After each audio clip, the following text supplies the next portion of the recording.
ನಮಸ್ಕಾರ, ಸ್ಫೂರ್ತಿ ನ್ಯೂಸ್ಗೆ ಸ್ವಾಗತ. ನಾನು ಶೀಲಾ. ಇದೀಗ ಮೊದಲಿಗೆ ಹೆಡ್ಲೈನ್ಸ್.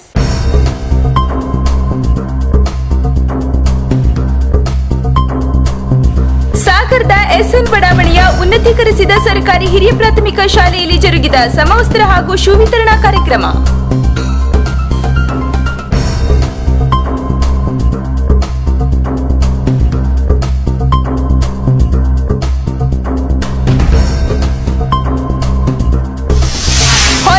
ಚರ್ಚ್ ರಸ್ತೆಯಲ್ಲಿ ರೂಪಿಸಿರುವ ತ್ಯಾಜ್ಯ ನೀರು ವಿಲೇವಾರಿ ಘಟಕದ ಸ್ಥಾಪನೆಯನ್ನು ಸ್ಥಗಿತಗೊಳಿಸಬೇಕು ಹಾಗೂ ಕೂಡಲೇ ಈ ಬಗ್ಗೆ ಕೈಗೊಂಡಿರುವ ಟೆಂಡರ್ ಪ್ರಕ್ರಿಯೆ ಕೈಬಿಡಬೇಕೆಂದು ಆಗ್ರಹಿಸಿ ಪಟ್ಟಣ ಪಂಚಾಯತ್ ಮುಖ್ಯಾಧಿಕಾರಿಗಳಿಗೆ ಸ್ಥಳೀಯರಿಂದ ಮನವಿ.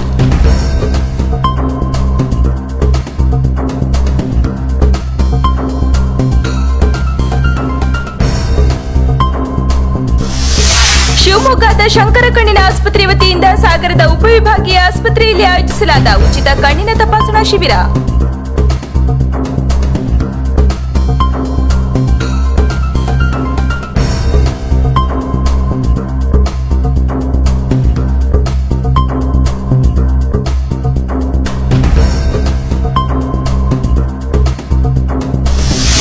ಕಣ್ಮರೆಯಾಗುತ್ತಿರುವ ಸಾಂಪ್ರದಾಯಿಕ ಆಲೆಮನೆ ಕಾರ್ಯದಲ್ಲಿ 25 ವರ್ಷಗಳಿಂದ ತೊಡಗಿಕೊಂಡ ಭಟ್ಕಳದ ರೈತ.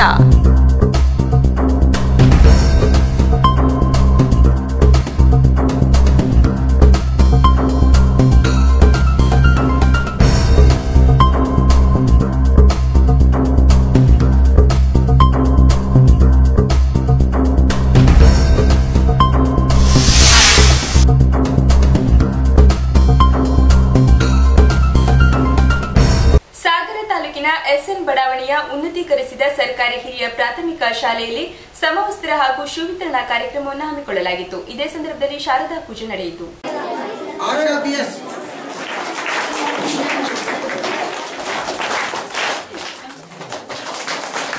ಈ ಕುರಿತು ಶಾಲಾ ಮೇಲುಸ್ತುವಾರಿ ಕಮಿಟಿಯ ಅಧ್ಯಕ್ಷರಾದ ಸಾಜಿಯಾ ಮಾತನಾಡಿ, ನಮ್ಮ ಶಾಲೆಯಲ್ಲಿ ಸುಮಾರು 216ಕ್ಕೂ ಹೆಚ್ಚು ವಿದ್ಯಾರ್ಥಿಗಳು ವಿದ್ಯಾಭ್ಯಾಸ ಮಾಡುತ್ತಿದ್ದು ಎಲ್ಲ ಮಕ್ಕಳು ಆರ್ಥಿಕವಾಗಿ ತೀರಾ ಹಿಂದುಳಿದವರಾಗಿದ್ದಾರೆ. ಸರ್ಕಾರಿ ಶಾಲೆಯಲ್ಲಿ ಓದುತ್ತಿರುವ ಮಕ್ಕಳಿಗೆ ಸರ್ಕಾರ ಅಕ್ಷರ ದಾಸೋಹ, ಸಮವಸ್ತ್ರ ವಿತರಣೆ ಸೇರಿದಂತೆ ಹಲವು ಸೌಲಭ್ಯಗಳನ್ನು ಒದಗಿಸಿ ಶಿಕ್ಷಣವನ್ನು ಪ್ರೋತ್ಸಾಹಿಸುತ್ತಿದೆ. ಇಂದು ಸರ್ಕಾರಿ ಶಾಲೆಗಳಲ್ಲಿ ದೊರೆಯುವ ಸೌಲಭ್ಯ ಖಾಸಗಿ ಶಾಲೆಗಳಲ್ಲೂ ಲಭ್ಯವಿಲ್ಲ. ಮಕ್ಕಳು ಸರ್ಕಾರ ನೀಡಿದ ಎಲ್ಲ ಸೌಲಭ್ಯಗಳನ್ನು ಪಡೆದು ಶಿಕ್ಷಣ ಪಡೆದು ಅವರ ಭವಿಷ್ಯ ಉಜ್ವಲವಾಗಲಿ ಎಂದು ಶುಭ ಹಾರೈಸಿದರು. ಇವತ್ತು ಇಲ್ಲಿ ಬರುವ ಈ ಬಡಾವಣೆ ಶಾಲೆಗೆ ಬರುವಂತಹ ಮಕ್ಕಳು ಕಡು ಬಡವರಾಗಿದ್ದಾರೆ. ಹಾಗಾಗಿ ಅವರಿಗೆ ಆರ್ಥಿಕವಾಗಿ ಎಲ್ಲಾ ರೀತಿಯಲ್ಲೂ ಸಹಕಾರಿ ಆಗಲಿ ಅಂತ ಹೇಳಿ ಅವರಿಗೆ ಸರ್ಕಾರದಿಂದ ಬರುವಂತಹ ಎಲ್ಲ ಯೋಜನೆಗಳು ಅವರಿಗೆ ನಾವು ಕಲ್ಪಿಸಿಕೊಡ್ತಾ ಇದ್ದೀವಿ. ಯಾಕಂದ್ರೆ ಇಲ್ಲಿ ಬರುವ ಮಕ್ಕಳು ಹೆಚ್ಚಾಗಿ ಬಡ ಕುಟುಂಬದಿಂದ ಆಗಿದ್ದಾವೆ. ಹಾಗಾಗಿ ಅವರಿಗೆ ಶಿರಭಾಗ್ಯ ಆಗಲಿ, ಸಮವಸ್ತ್ರ ಭಾಗ್ಯ ಆಗಲಿ, ನಾವು ಬಟ್ಟೆ ಮತ್ತೆ ಇನ್ನಿತರ ಬಂದಿರೋ ಎಲ್ಲ ಭಾಗ್ಯವನ್ನು ಅವರಿಗೆ ಕಲ್ಪಿಸಿಕೊಡ್ತಿದ್ವಿ. ಯಾಕಂದ್ರೆ ಇಲ್ಲಿ ಓದಿರುವಂತಹ ಮಕ್ಕಳು ಮತ್ತೆ ಬೇರೆ ಶಾಲೆಯಲ್ಲಿ ಸಹ ಅವರಿಗೆ ಪ್ರೈವೇಟ್ ಶಾಲೆಗಳಲ್ಲೂ ಸಹ ನಾವು ನೋಡ್ತಿರುವಾಗಲೇ ಇಷ್ಟು ಸೌಲಭ್ಯ ಇಲ್ಲ. ನಗರಸಭಾ ಸದಸ್ಯರಾದ ಉಮೇಶ್ ಅವರು ಮಾತನಾಡಿ, ಸರ್ಕಾರಿ ಶಾಲೆಯಲ್ಲಿ ತೀರಾ ಬಡ ವರ್ಗದ ವಿದ್ಯಾರ್ಥಿಗಳು ಅಭ್ಯಾಸ ಮಾಡುತ್ತಿರುವುದರಿಂದ ಅವರನ್ನು ಪ್ರೋತ್ಸಾಹಿಸುವ ನಿಟ್ಟಿನಲ್ಲಿ ಸರ್ಕಾರ ಹಲವು ಸೌಲಭ್ಯಗಳನ್ನು ಒದಗಿಸಿದೆ.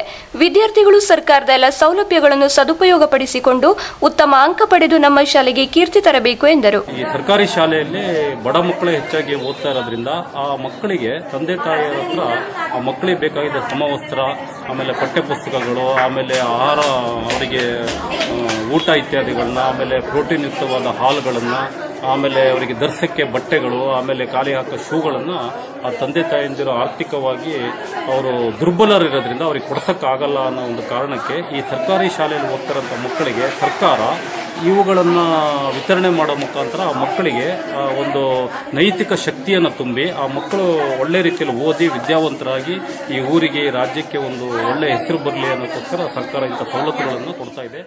ಇದೇ ಸಂದರ್ಭದಲ್ಲಿ 8ನೇ ತರಗತಿಯ ವಿದ್ಯಾರ್ಥಿಗಳ ಬೀಳ್ಕೊಡುಗೆ ನಡೆಯಿತು. ವಿದ್ಯಾರ್ಥಿಗಳು ತಾವು ಕಲಿತ ಶಾಲೆ, ಶಿಕ್ಷಕರು ಹಾಗೂ ಸಹಪಾಠಿಗಳ ಕುರಿತಾಗಿ ಸ್ವರಚಿತ ಗೀತೆಯೊಂದನ್ನು ಹಾಡಿದರು. ಮುಂಜಾನೆ ಸ್ಕೂಲಲ್ಲಿ ಮುತ್ತಿಟ್ಟ ಟೀಚರ್ಸ್ನ ಬಿಟ್ಟೋಗೋ ದಾರಿಯಲ್ಲಿ ಖುಷಿಯೇ ಇಲ್ಲ. ಪುಟ್ಟಾದ ಹೆಜ್ಜೆನ ಕಿತ್ತಿಟ್ಟು ಹೊರಡೋಕೆ ಜೊತೆ ಇದ್ದ ಫ್ರೆಂಡ್ಸಿಗೂ ಯಾಕೋ ಇಷ್ಟ ಇಲ್ಲ. ವೀರಶೈವ ಸಮಾಜದ ವತಿಯಿಂದ ಸಾಗರ ತಾಲೂಕಿನ ಶ್ರೀ ವೀರಭದ್ರೇಶ್ವರ ದೇವರ ಗುಗ್ಗಳ ಮಹೋತ್ಸವ ಅತ್ಯಂತ ಶ್ರದ್ಧಾಭಕ್ತಿಯಿಂದ ಆಚರಿಸಲಾಯಿತು. ಗುಗ್ಗಳ ಮಹೋತ್ಸವ ಅಂಗವಾಗಿ ದೇವಸ್ಥಾನದಲ್ಲಿ ವಿವಿಧ ಧಾರ್ಮಿಕ ಕಾರ್ಯಕ್ರಮಗಳು ಜರುಗಿದವು. ಶ್ರೀ ಘನಬಸವ ಅಮರೇಶ್ವರ ಶಿವಾಚಾರ್ಯ ಸ್ವಾಮೀಜಿಯವರು ಈ ಧಾರ್ಮಿಕ ಕಾರ್ಯಕ್ರಮದಲ್ಲಿ ಸಾನ್ನಿಧ್ಯ ವಹಿಸಿದರು. ತಾಲೂಕಿನ ರಾಜಗುರು ಕಲ್ಯಾಣ ಮಂದಿರದಿಂದ ಶ್ರೀ ವೀರಭದ್ರೇಶ್ವರ ದೇಗುಲದವರೆಗೆ ಶ್ರೀದೇವರ ಮೆರವಣಿಗೆ ನಡೆಯಿತು. ಅಪಾರ ಸಂಖ್ಯೆಯಲ್ಲಿ ಶ್ರೀ ವೀರಶೈವ ಸಮಾಜದವರು ಈ ಮಹೋತ್ಸವದಲ್ಲಿ ಪಾಲ್ಗೊಂಡಿದ್ದರು. ಈ ನಿಮಿತ್ತ ದೇವಸ್ಥಾನದಲ್ಲಿ ಸಾಮೂಹಿಕ ಅನ್ನ ಸಂತರ್ಪಣೆಯನ್ನು ಹಮ್ಮಿಕೊಳ್ಳಲಾಗಿತ್ತು.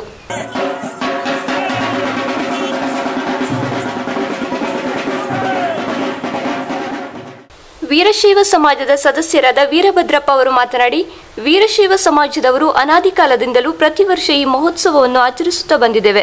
ಅಪಾರ ಸಂಖ್ಯೆಯ ಭಕ್ತರು ಈ ಮಹೋತ್ಸವದಲ್ಲಿ ಹರಕೆ ಸಲ್ಲಿಸುತ್ತಾರೆ. ಸಾಮೂಹಿಕವಾಗಿ ಅನ್ನ ಸಂತರ್ಪಣೆಯನ್ನು ಏರ್ಪಡಿಸಲಾಗಿದೆ ಎಂದರು.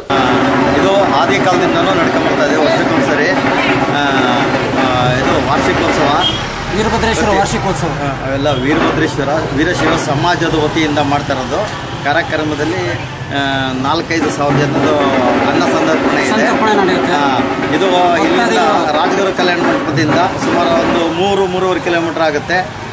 ಮೆರವಣಿಗೆಯಿಂದ ಬಂದು ಇಲ್ಲಿ ಮಾಮಂಗಲ ತಿರುಗಿಸ್ಬಿಟ್ಟು ವೀರಶೈವ ಕಲ್ಯಾಣ ಮಾರ್ಕೆಟ್ ರೋಡ್ನಲ್ಲಿ ದಾಸೋಹ ಕಮಿಟಿ ಇರುತ್ತೆ. ಅಲ್ಲಿ ಸಾರ್ವಜನಿಕವಾಗಿ ಅನ್ನ ಸಂತರ್ಪಣೆ ಇರುತ್ತೆ. ಕಾರ್ಯಕ್ರಮ ಸುಗಮವಾಗಿ ಇರುತ್ತೆ. ಹರಕೆ ಕಟ್ಟಿರೋ ಅಂತರು ಹರಕೆ ಮಾಡ್ತಾರೆ. ಶಿವಮೊಗ್ಗ ಜಿಲ್ಲೆಯ ಹೆಸರಾಂತ ಶಂಕರ ಕಣ್ಣಿನ ಆಸ್ಪತ್ರೆ ವತಿಯಿಂದ ಸಾಗರ ತಾಲೂಕಿನ ಉಪವಿಭಾಗೀಯ ಆಸ್ಪತ್ರೆಯಲ್ಲಿ ಉಚಿತ ಕಣ್ಣಿನ ತಪಾಸಣಾ ಶಿಬಿರವನ್ನು ಏರ್ಪಡಿಸಲಾಗಿತ್ತು. ಜಿಲ್ಲಾ ಅಂಧತ್ವ ನಿವಾರಣಾ ಇಲಾಖೆ ಹಾಗೂ ತಾಲೂಕು ವೈದ್ಯಾಧಿಕಾರಿಗಳ ಸಹಕಾರದೊಂದಿಗೆ ಈ ಕಣ್ಣಿನ ತಪಾಸಣಾ ಶಿಬಿರ ನಡೆಯಿತು. ಈ ಶಿಬಿರದಲ್ಲಿ ತಾಲೂಕಿನ ವಿವಿಧೆಡೆಯಿಂದ ಜನರು ಆಗಮಿಸಿ ಕಣ್ಣಿನ ತಪಾಸಣೆ ಮಾಡಿಕೊಂಡರು. ಶಿವಮೊಗ್ಗದ ಶಂಕರ ಕಣ್ಣಿನ ಆಸ್ಪತ್ರೆಯ ತಜ್ಞ ನೇತ್ರ ವೈದ್ಯರಾದ ರವಿ ಅವರು ಪಾಲ್ಗೊಂಡಿದ್ದರು.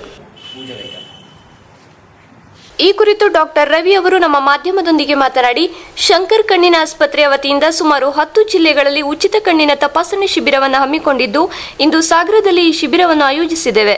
ಈ ಶಿಬಿರದಲ್ಲಿ ಕಣ್ಣಿನ ತಪಾಸಣೆ ನಡೆಸಿ ಕಣ್ಣಿನ ಸಮಸ್ಯೆ ಇದ್ದವರಿಗೆ ಶಿವಮೊಗ್ಗದ ಶಂಕರ್ ಆಸ್ಪತ್ರೆಯಲ್ಲಿ ಉಚಿತವಾಗಿ ಚಿಕಿತ್ಸೆ ನೀಡಲಾಗುತ್ತದೆ ಎಂದರು. ಇದೇ ಸಂದರ್ಭದಲ್ಲಿ ಸಹಕರಿಸಿದ ಜಿಲ್ಲಾ ಅಂಧತ್ವ ನಿವಾರಣಾ ಇಲಾಖೆ ಹಾಗೂ ತಾಲೂಕು ವೈದ್ಯಾಧಿಕಾರಿಗಳಿಗೆ ಅಭಿನಂದಿಸಿದರು. ಸುಮಾರು 10 ಜಿಲ್ಲೆಗಳಲ್ಲಿ ನಾವು ಕ್ಯಾಂಪ್ಗಳನ್ನು ಕಂಡಕ್ಟ್ ಮಾಡಿಕೊಂಡು ಕ್ಯಾಂಪ್ಗಳನ್ನು ಮಾಡ್ಕೊತ ಬಂದಿದ್ದೀವಿ. ಇವತ್ತು ಈ ಸಾಗರ ಮತ್ತು ತ್ಯಾಗರ್ತಿಯಲ್ಲಿ ಉಚಿತ ನೇತ್ರ ತಪಾಸಣಾ ಶಿಬಿರವನ್ನು ಹಮ್ಮಿಕೊಂಡಿದ್ದು, ಇಲ್ಲಿ ಸೆಲೆಕ್ಟ್ ಆಗುವಂಥ ಪೇಷಂಟ್ಗಳನ್ನ ನಾವು ಶಿವಮೊಗ್ಗಕ್ಕೆ ಕರ್ಕೊಂಡೋಗಿ ಶಂಕರ ಕಣ್ಣಿನ ಆಸ್ಪತ್ರೆಯಲ್ಲಿ ಉಚಿತವಾಗಿ ಆಪರೇಷನ್ ಮಾಡಿ ಕರ್ಕೊಂಡ್ಬಂದು ಅವರಿಗೆ ಶಿಬಿರ ನಡೆದಂಥ ಜಾಗಕ್ಕೆ ಕರ್ಕೊಂಡ್ಬಂದು ಒಂದು ವ್ಯವಸ್ಥೆಯನ್ನು ಕಲ್ಪಿಸಲಾಗಿದೆ. ಇದಕ್ಕೆ ನಮಗೆ ಜಿಲ್ಲಾ ಅಂಧತ್ವ ನಿಯಂತ್ರಣಾ ಸಂಸ್ಥೆಯವರು ಮತ್ತು ಸಾಗರ ತಾಲೂಕು ಆರೋಗ್ಯಾಧಿಕಾರಿಗಳು ಉತ್ತಮವಾದ ಸಹಕಾರವನ್ನು ನೀಡಿದವರಿಗೆ ಅವರಿಗೆ ನಾವು ಧನ್ಯವಾದಗಳನ್ನು ಅರ್ಪಿಸ್ತೇವೆ. ಇದೀಗ ಒಂದು ಸ್ಮಾಲ್ ಬ್ರೇಕ್ ನಂತರ ಸ್ಫೂರ್ತಿ ನ್ಯೂಸ್ ಮುಂದುವರಿಯುವುದು.